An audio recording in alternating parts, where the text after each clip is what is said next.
Hello friends, कैसे हो? I hope आप अच्छे होंगे। जैसा कि थंबनेल देख ही चुके हैं, तो आज हम ईवीएस का पार्ट नंबर 3 करेंगे। ठीक है, इससे पहले 2 पार्ट इसी चैनल पर अपलोड कर दिए गए हैं। ठीक है, तो वही आपका टीचिंग मेथड या पेडागोजी संबंधी क्वेश्चन रहेंगे। ये आपका सिलेबस है, इससे 10 क्वेश्चन बनते हैं। तो प्रत्येक टॉपिक से एक एक क्वेश्चन लेंगे और हो सकता है एक टॉपिक से 2 या 3 भी बन जाए। आप देखते जाना। ठीक है, तो अगर आपने प्रीवियस के दोनों वीडियो नहीं देखे हैं तो आपको आइकन पर बटन दिखाई दे जाए, वहाँ से भी चेकआउट कर सकते हो, या प्लेलिस्ट बनी हुई है वहाँ से भी देख सकते हो। ठीक है, चलो देख लेते हैं आज का पहला क्वेश्चन क्या रहने वाला है। ठीक है, जैसा कि आपको ये दिखाई दे रहा है पहला क्वेश्चन, तो ये आपके पर्यावरण अध्ययन की जो संकल्पना थी ना, तो पहली जैसे सिलेबस में आपको दिखा पाऊँ, देखो ये रही संकल्पना। तो ये आपके कॉन्सेप्ट होती है, इंग्लिश में बोलते हैं कॉन्सेप्ट। तो इससे संबंधित क्वेश्चन बनाया है। ठीक है, तो देख लेते हैं क्वेश्चन क्या बनाया है। ये कह रहा है पर्यावरण अध्ययन की संकल्पना के संबंध में सही है। पहला ऑप्शन, यह एक बहु शास्त्रीय दृष्टिकोण है। ठीक है, दूसरा ऑप्शन, यह केवल मात्र पर्यावरण के अध्ययन पर जोर देता है। 3 नंबर ऑप्शन था, पदों की यथार्थ परिभाषा पर अधिक बल देता है। उपयुक्त में से कोई नहीं। ठीक है, तो इसका राइट आंसर हो जाएगा, यह एक बहुशास्त्रीय दृष्टिकोण है। ठीक है, तो राइट आंसर 1 नंबर ऑप्शन हो जाएगा। देखो यहाँ पर, देखो 2 नंबर ऑप्शन है, केवल केवल शब्द आ जाएगा, तो आपको इग्नोर करना इस टाइप के ऑप्शन को। ठीक है, और तीसरा ऑप्शन देखकर पदों की परिभाषा को अधिक बल देना, यानी रटाने की बात कर रहे हैं, तो ये तो हो ही नहीं सकता। ठीक है, तो इसका जो मेन यानी कह सकते हैं कॉन्सेप्ट है, वो पर्यावरण अध्ययन के संबंध में वो हो जाएगा, यह एक बहुशास्त्रीय दृष्टिकोण है। तो ऑप्शन नंबर 1 करेक्ट आंसर हो जाएगा। आपका जो नेक्स्ट क्वेश्चन है कि समाकलित पर्यावरण अध्ययन से आशय है, यानी आपका जो इंटीग्रेट, समाकलित का मतलब होता है एक तरह से इंटीग्रेटेड, पर्यावरण अध्ययन से आशय है। तो देखो आपको मैं एक बार सिलेबस दिखाऊं, ये जो आपका सिलेबस है इसमें देखो ये टॉपिक है, ये समाकलित पर्यावरण अध्ययन। तो ठीक है, यहाँ से ये क्वेश्चन बना है, यानी कह सकते हैं सिलेबस के अकॉर्डिंग है सभी क्वेश्चन। और ये देखो यहाँ पर देख लो, यही चीज़ लिखी हुई है कि समाकलित पर्यावरण अध्ययन से आशय है। पहला है विभिन्न विषयों से संबंधित विभिन्न संकल्पनाओं का एक साथ संयोजन, इसे कहते हैं समाकलित पर्यावरण। या फिर 2 नंबर ऑप्शन, पर्यावरण अध्ययन का संतुलन। 3 नंबर ऑप्शन था, पर्यावरण अध्ययन के अंतर्गत मानव से संबंध। ठीक है, और 4 नंबर ऑप्शन था, उपरोक्त में से कोई नहीं। तो हम इसका राइट आंसर लगाएंगे, वो कौन सा लगाएंगे? इसका राइट आंसर हो जाएगा पहला, यानी विभिन्न विषयों से संबंधित विभिन्न संकल्पनाओं का एक साथ संयोजन, यही होता है समाकलित, या इसे बोल सकते हैं इंटीग्रेटेड। ठीक है, तो ऑप्शन नंबर 1 करेक्ट आंसर हो जाएगा। आपका जो नेक्स्ट क्वेश्चन है, पर्यावरण शिक्षा का उद्देश्य क्या है, यानी आपके ऑब्जेक्टिव क्या हैं, ये बताओ। जैसे पहला है पर्यावरण के प्रति भावनात्मक संबंधों का विकास करना, बिल्कुल सही है। जितना भावनात्मक विकास होगा पर्यावरण से, हम उतने ही कह सकते हैं अटैच में रहेंगे और उसे नुकसान भी नहीं करेंगे। ठीक है, दूसरा है पर्यावरण के प्रति जागरूकता विकास, बिल्कुल है। पेड़ पौधों को काटने से क्या नुकसान होंगे, ठीक है, भविष्य में क्या क्या होने वाला है, इन चीज़ों से अवेयर रहना चाहिए। ठीक है, तीसरा ऑप्शन है पर्यावरण के प्रति सकारात्मक दृष्टिकोण, बिल्कुल सही है। जब तक आप सकारात्मक दृष्टिकोण नहीं रखोगे तो आप पर्यावरण को नुकसान नहीं पहुंचाओगे। ठीक है, तो बेस्ट ये रहेगा आप सकारात्मक दृष्टिकोण रखें। ठीक है, तो हम कह सकते हैं ये सभी बात सही है, तो ऑप्शन नंबर 4 करेक्ट आंसर हो जाएगा। आपका नेक्स्ट क्वेश्चन है पर्यावरण अध्ययन की शिक्षा प्रारंभ की जानी चाहिए, यानी उच्च प्राथमिक, यानी 6 से 8 वाली क्लास में, माध्यमिक स्तर कक्षा 10th वाली में, प्राथमिक स्तर 1 से 5 वाली में, या महाविद्यालय स्तर, यानी कह सकते हैं ग्रेजुएशन लेवल पर। तो हम कह सकते हैं इसे कि हमें प्राथमिक स्तर पर पर्यावरण अध्ययन प्रारंभ करना चाहिए, और हम करते भी हैं, हम पढ़ते भी हैं। ठीक है, तो ऑप्शन नंबर 3 करेक्ट आंसर। आपका जो नेक्स्ट क्वेश्चन है, प्राथमिक स्तर की अच्छी ईवीएस, यानी एनवायरनमेंट स्टडी, यानी कह सकते हैं पर्यावरण अध्ययन पाठ्यचर्या में होनी चाहिए। यानी प्राथमिक स्तर है या प्राइमरी लेवल पर जो ईवीएस की जो पाठ्यचर्या का मतलब होता है करिकुलम, ठीक है, में होना चाहिए। क्या होना चाहिए? अपने आसपास को खोजने के अवसर प्रदान करने चाहिए। या 2 नंबर हो गया संकल्पनाओं की विस्तृत व्याख्या पर अधिक एकाग्रता होनी चाहिए। पदों की यथार्थ परिभाषा पर अधिक बल देना चाहिए। पाठों के अंत में अधिक अभ्यास प्रश्न संबलित करने चाहिए। सबसे बेस्ट ऑप्शन रहेगा करिकुलम के अकॉर्डिंग कि अपने आसपास को खोजने के अवसर प्रदान करना, यानी बच्चा खुद ज्ञान का निर्माण करेगा, यानी खुद से सीखेगा, तो ये सबसे बेस्ट रहेगा। बाकी देखो 2 नंबर ऑप्शन में संकल्पनाओं की विशद व्याख्या पर अधिक बल देना या एकाग्रता, तो आप इसे संकुचित कर रहे हो, तो ये नहीं ऑप्शन होगा। पदों की यथार्थ, इसमें रटाने पर बल दे रहे हो, तो ये भी नहीं होगा।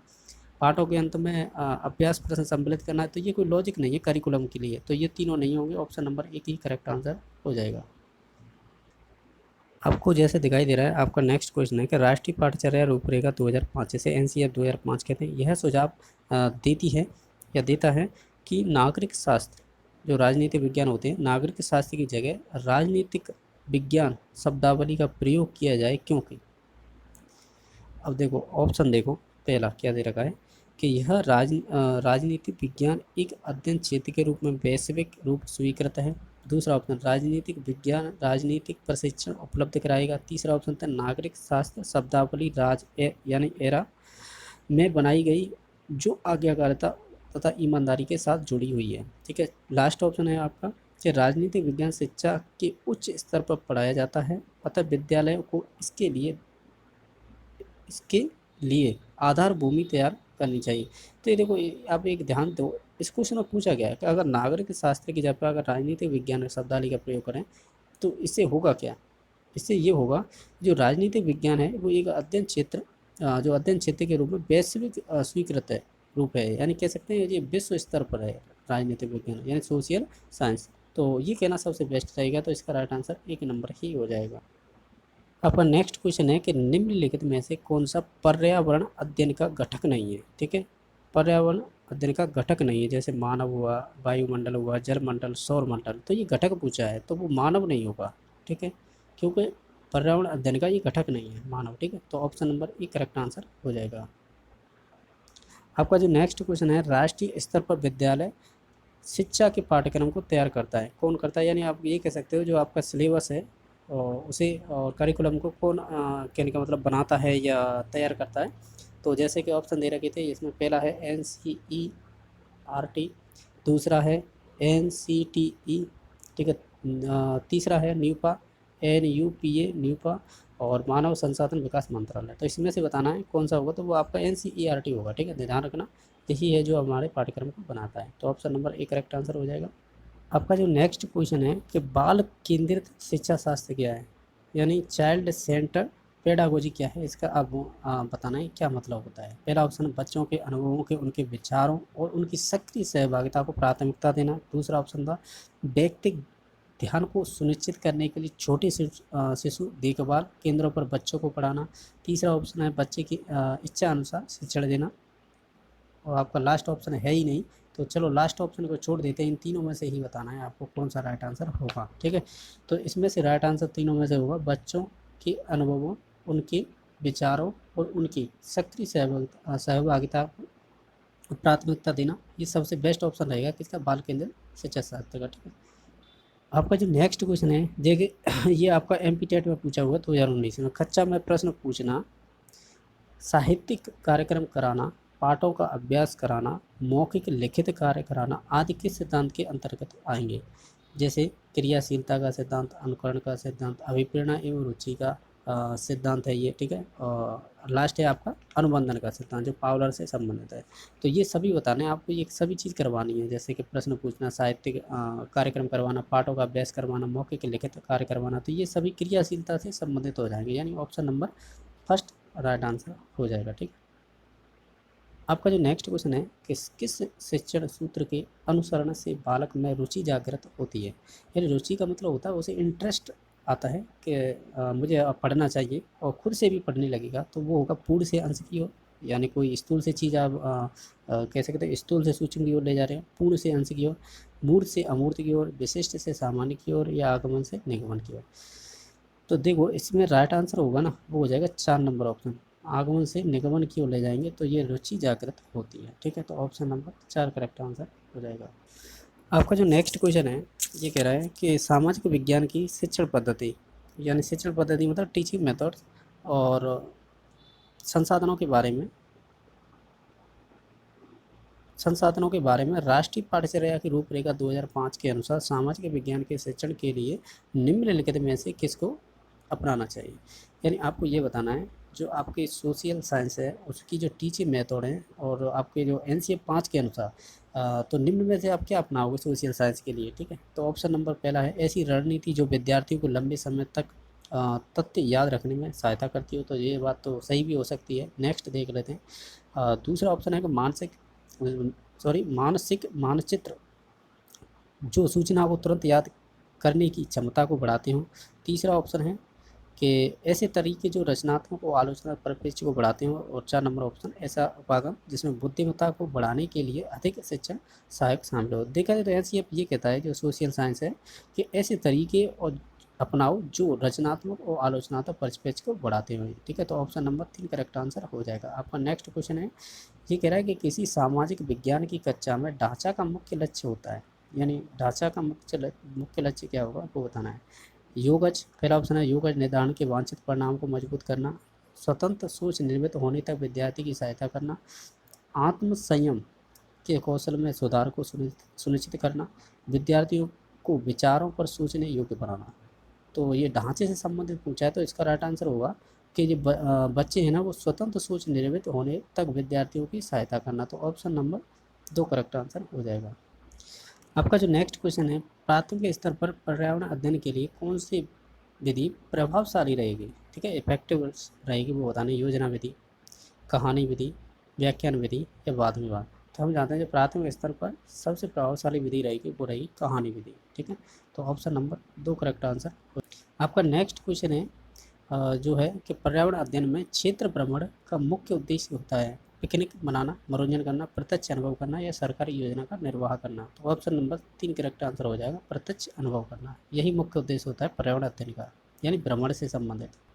आपका जो नेक्स्ट क्वेश्चन है कि जीवन की उत्पत्ति यानी जो विकास हुआ है हमारा के शिक्षण हेतु अध्यापक को अवश्य भ्रमण करना चाहिए किसका, प्राकृतिक इतिहास संग्रहालय, पुरातात्विक संग्रहालय, चिड़ियाघर, जीव संरक्षण उद्यान, पशु अभ्यारण्य। सबसे बेस्ट ये रहेगा, हम पुरातात्विक संग्रहालय में जाएंगे तो उसमें जो भी जो जीवन की उत्पत्ति से संबंधित जो भी वहाँ पे मिलेंगे, चाहे वो मानव से संबंधित कुछ अवशेष हों या जीव जंतुओं से संबंधित अवशेष हो, तो यहाँ पुरातत्व संग्रहालय में मिल जाते हैं। तो ये बेस्ट रहेगा यहाँ पर ले जाना। ठीक है, तो ऑप्शन नंबर 2 करेक्ट आंसर हो जाएगा।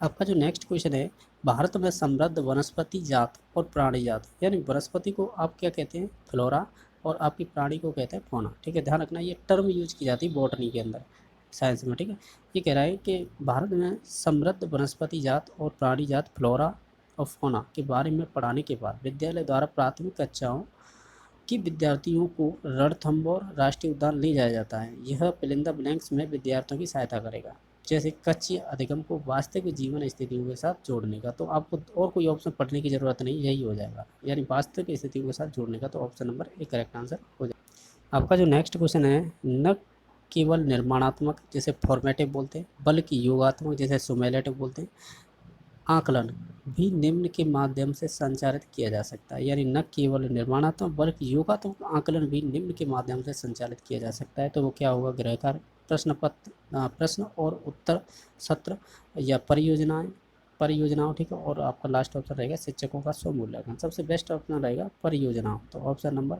3 करेक्ट आंसर हो जाएगा।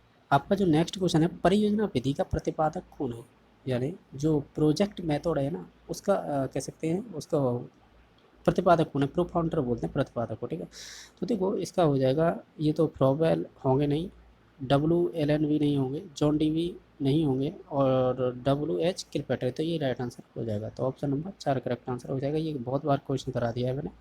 और आपका नेक्स्ट क्वेश्चन है, ये कह रहा है कि कौन सा अधिगम अंत विषय है और सक्रिय छात्र निर्देशित अधिगम पर ध्यान केंद्रित करता है, जिससे छात्रों को सीखने के लिए एक प्रामाणिक वास्तविक दुनिया का संदर्भ प्रदान किया जाता है। जैसे प्रायोगिक विधि में, पाठ्यक्रम आधारित विधि में, परियोजना पर आधारित जो आपकी कह सकते हैं प्रोजेक्ट मेथड है उस पर आधारित, या रटक अधिगम के द्वारा।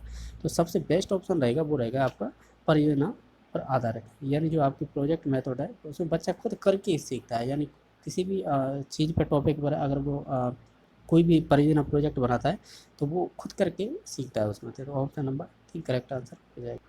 आपका जो नेक्स्ट क्वेश्चन है कि वह रणनीति जो छात्र ज्ञान को बढ़ाती है और उन्हें सहयोग, संचार और स्वतंत्र अधिगम से कौशलों प्राप्त करने और आजीवन अधिगम के लिए सुगम बनाती है, जैसे लिखित समानुदेशन पद्धति, परियोजना पद्धति, प्रयोगात्मक पद्धति या प्रमाणीकरण पद्धति। तो वो एक ही आपकी प्रोजेक्ट मेथड है वो इसी रोल में रहती है। यानी ये जो स्टेटमेंट है ये परियोजना या कह सकते हैं प्रोजेक्ट मेथड के बारे में है। ठीक है, तो ऑप्शन नंबर 2 करेक्ट आंसर। आपका जो नेक्स्ट क्वेश्चन है कि विज्ञान शिक्षण, ये कह रहा है विज्ञान शिक्षण की विधि जिसमें शिक्षक है सामान्य से विशिष्ट की ओर बढ़ते हैं तो उसे कहा जाता है, यानी सामान्य से विशिष्ट की ओर। ठीक है, तो ये हो जाएगा आपका निगमन विधि। ठीक है, और अगर विशिष्ट से सामान्य होता तो आपका आंसर होता आगमन विधि। तो इसमें केवल यही पूछा था सामान्य से विशिष्ट, तो ये निगमन विधि से संबंधित हो जाएगा। आपका जो नेक्स्ट क्वेश्चन है, निम्नलिखित में से कौन सी शिक्षण व्यू रचना जनतंत्रात्मक है, यानी ऐसे कह सकते हैं डेमोक्रेट है, यानी बच्चा खुद करके सीखे तो वो उससे संबंधित है। जैसे परियोजना व्यू रचना या व्याख्यान व्यू रचना और अभिक्रमित अनुदेशन या दृष्टांत व्यू रचना, तो सबसे बेस्ट ऑप्शन परियोजना या प्रोजेक्ट मेथड ही रहेगा, जिसमें बच्चा खुद करके सीखता है। ठीक है, तो option number A correct answer हो जाएगा। आपका नेक्स्ट क्वेश्चन है, शिक्षण की विधि को लोकतांत्रिक दृष्टिकोण विकसित करने में उपयुक्त होगी विचार मंथन विधि, गतिविधि विधि या व्याख्यान विधि या ऐतिहासिक विधि। तो ध्यान रखना, जो लोकतांत्रिक दृष्टिकोण की बात करें ना, तो फिर आपका विचार मंथन ही राइट आंसर होगा। ठीक है, तो नेक्स्ट क्वेश्चन देख लेते हैं। ये कह रहा है कि निम्नलिखित में से कौन सी विधि छात्रों की मन प्रेरक क्षमताओं को बढ़ाने में सक्षम है, जैसे कि कृत्रिम विधि, कार्य अनुभव विधि, व्याख्यान विधि, प्रदर्शन विधि। ये कह रहा है मन प्रेरक क्षमताओं को बढ़ाने में सक्षम होगी, तो वो कार्य अनुभव विधि होगी। ऑप्शन नंबर 2 करेक्ट आंसर हो जाएगा। आपका जो नेक्स्ट क्वेश्चन है कि निम्नलिखित में से कौन दर्शन शास्त्र के व्यवहार मूलक विद्यालय का एक परिणाम है। ठीक है, दर्शन शास्त्र के अनुसार, तो वो जैसे प्रोजेक्ट विधि है या परियोजना विधि, परिचर्चा, टीम शिक्षण, स्रोत, तो इसका राइट आंसर हो जाएगा परियोजना विधि। यही करके सीखने के सिद्धांत पर प्लस आपका बच्चा खुद ज्ञान का निर्माण करता है। तो इस प्रकार से जो दर्शन शास्त्र का मतलब वो फिलोसफर के जो व्यवहारात्मक है ना, वो बच्चा इसी पे बल देता है, परियोजना विधि पर। ठीक है, तो ऐसे भी बोल सकते हैं। नेक्स्ट देख, आपका जो नेक्स्ट क्वेश्चन है कि विज्ञान पार्क की यात्रा करना इस अधिगम का उदाहरण है, यानी किस अधिगम का है, जैसे प्रायोगिक अधिगम, सहयोगात्मक अधिगम, सादृश्य रणनीति अधिगम या कंटस्थ अधिगम। तो इसका राइट आंसर हो जाएगा प्रायोगिक अधिगम, क्योंकि आपने जो आपकी सेकंड यूनिट है जहाँ से पेडागोजी के टॉपिक है, तो वहाँ पे एक दे रखा था प्रैक्टिकल लर्निंग है या प्रैक्टिकल वर्क है, वो आपका इसी के अंदर आता है टॉपिक। ठीक है, तो वहीं से क्वेश्चन बना है, ये option number A correct answer हो जाएगा। आपका नेक्स्ट क्वेश्चन है, ये कह रहा है गतिविधि आधारित अधिगम के प्रथम अन्वेषक हैं, यानी जो आपकी एक्टिविटी आधारित लर्निंग है उसके प्रथम अन्वेषक कौन है, ये बताना है।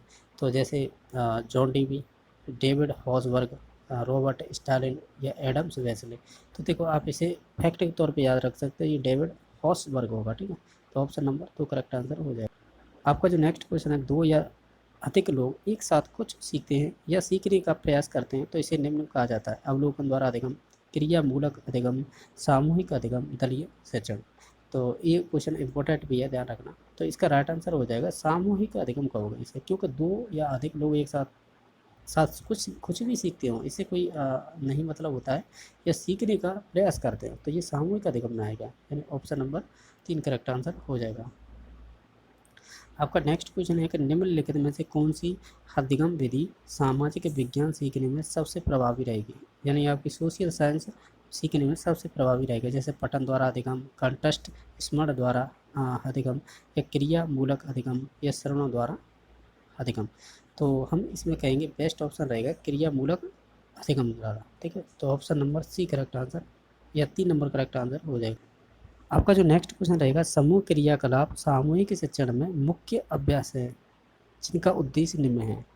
जैसे ये आपके सामूहिक शिक्षण में मुख्य अभ्यास और जिनका उद्देश्य क्या है वो बताना है, किसमें, समूह क्रियाकलाप में। जैसे विद्यार्थी में आत्मविश्वास बढ़ाना, दूसरा ऑप्शन शिक्षकों के बोझ को उनकी निर्देशात्मक शैली में कम करना, तीसरा ऑप्शन कक्षा को प्रगति में सक्रिय और सहभागी बनाना, 4 नंबर ऑप्शन समूह के सदस्यों को भी तालमेल बढ़ाना।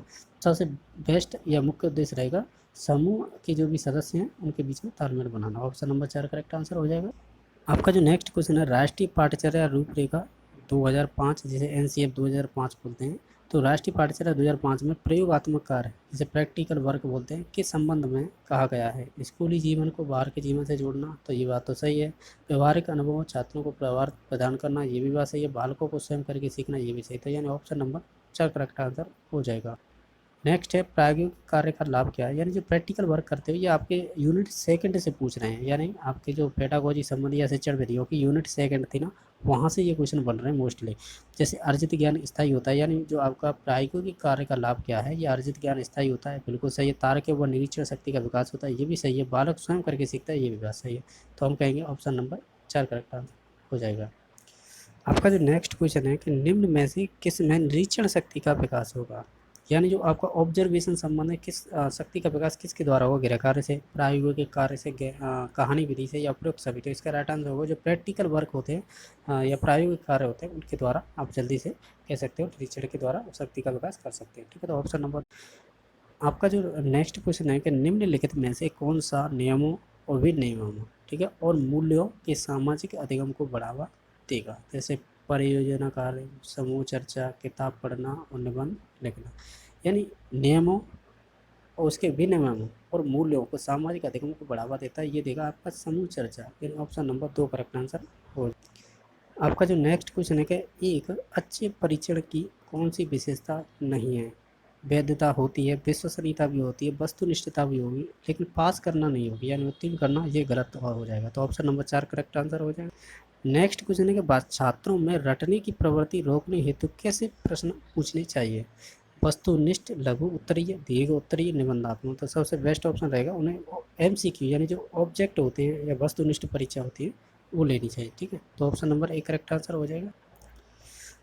आपका जो नेक्स्ट क्वेश्चन है सतत मूल्यांकन फिल इन द ब्लैंक्स पर जोर देने के लिए होता है, यानी CCE है वो किस पर जोर देने के लिए होता है। पहला ऑप्शन केवल शिक्षकों और छात्रों के लिए साक्ष्य का पुनः परीक्षण और प्रतिक्रिया देना, या 2 नंबर ऑप्शन है केवल अधिगम अंतरालों का निदान और सुधारात्मक उपायों का उपयोग करना। तीसरा ऑप्शन है केवल संपूर्ण शिक्षण अधिगम में मूल्यांकन का विनिमय करना। तो ऑप्शन नंबर इसका 4 करेक्ट आंसर हो जाएगा, यानी ये उपयुक्त सभी है, सभी आ जाएंगे इसी के अंडर में, CCE के। ठीक है, आपका जो नेक्स्ट क्वेश्चन है कि निम्नलिखित में से किसे या किसे CCE यानी जिसे बोलेंगे CCE सतत एवं समग्र मूल्यांकन है तो के माध्यम से मापा जाता है, यानी कि CCE के द्वारा किसे मापा जाता है। केवल छात्रों का शारीरिक और मानसिक विकास संबंधी, ठीक है, ये तो होगा नहीं। दूसरा है केवल शैक्षिक और सह शैक्षिक उपलब्धि, और तीसरा ऑप्शन है केवल सह पाठ्यक्रम उपलब्धि, और 4 नंबर ऑप्शन केवल शैक्षिक उपलब्धि के उतार चढ़ाव। सबसे बेस्ट ऑप्शन रहेगा शैक्षिक और सह शैक्षिक उपलब्धि मापना, ये सबसे बेस्ट रहेगा, क्योंकि शैक्षिक का मतलब हो जाएगा आपके दिमाग से संबंधित, और शैक्षिक उपलब्धि का सह शैक्षिक का मतलब हो जाएगा जो भी आपके एक्टिविटी आधारित जो भी खेल हों या खेल के द्वारा जो भी शिक्षा दी जाती है वो सभी आ जाता है। तो बेस्ट ऑप्शन रहेगा 2 नंबर ऑप्शन। आपका जो नेक्स्ट क्वेश्चन है कि CCE का मतलब क्या है, यानी आपकी ये CCE है और इसकी फुल फॉर्म निकाल लो क्या होगी, तो उसी के अनुसार राइट आंसर हो जाएगा। तो इसे बोलते हैं कॉन्टीन्यूअस, ठीक है, कॉन्टीन्यूअस एंड कॉम्प्रहेंसिव एवोल्यूशन, यानी option number C correct answer, या 3 नंबर हो जाएगा। सतत तथा समग्र कह लो या सब विवरण कह लो मूल्यांकन, तो ऑप्शन नंबर 3 करेक्ट आंसर हो जाएगा। आपका जो नेक्स्ट क्वेश्चन है प्राथमिक स्तर की EVS यानी जो पर्यावरण अध्ययन कह लो या एनवायरमेंट स्टडी पाठ्य पुस्तकों में कविताएं और कहानियां सम्मिलित करने का कारण क्या है। पहला ऑप्शन विषय के अधिगम में आमोद प्रमोद प्रदान करने के लिए, या दूसरा ऑप्शन था मूल संकल्पनाओं के अधिगम में वृद्धि करना, तीसरा ऑप्शन था विषय वस्तु को प्रस्तुत करने की नित्यचर्या और एक रसता में परिवर्तन, 4 नंबर ऑप्शन था विद्यार्थियों में साहित्यिक रुचि में विकसित करना। तो राइट आंसर हो जाएगा विषय के अधिगम में आमोद प्रमोद यानी का मतलब प्रदान करना, तो ऑप्शन नंबर 1 करेक्ट आंसर हो जाएगा। ठीक है, आपका जो नेक्स्ट क्वेश्चन है ये क्वेश्चन है कि विज्ञान पार्क की यात्रा, ये हमने क्वेश्चन कर लिया है, ठीक है, रिपीट हो गया, कोई बात नहीं, ये भी रिपीट हो गया है। तो अभी हम जितने भी क्वेश्चन किए हैं तो अब हम नेक्स्ट पार्ट में कर लेंगे। ठीक है।